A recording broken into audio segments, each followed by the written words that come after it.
L'actualité de ce dimanche, c'est également la Cour d'appel qui examine demain l'éventuel placement de Pierre Palmade en détention provisoire après l'accident qu'il a provoqué sous l'emprise de la drogue. Quelles sont les dernières hypothèses, sachant qu'hier soir, le comédien a fait un AVC?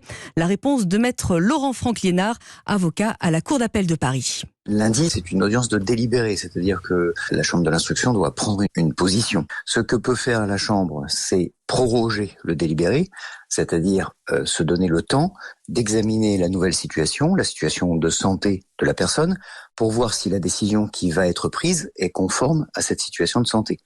Si la Chambre de l'instruction décidait de le mettre en détention et que son état de santé n'est pas compatible avec la détention, évidemment, la Cour d'appel ne va pas envoyer une personne en prison alors qu'elle ne peut pas y aller.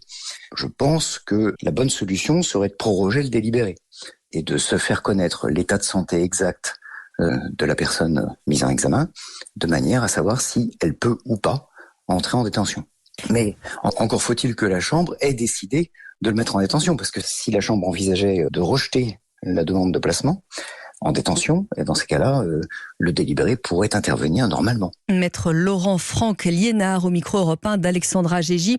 Dans l'autre volet de cette affaire concernant la détention d'images pédopornographiques, un des proches de l'humoriste a été mis en examen et placé sous contrôle judiciaire.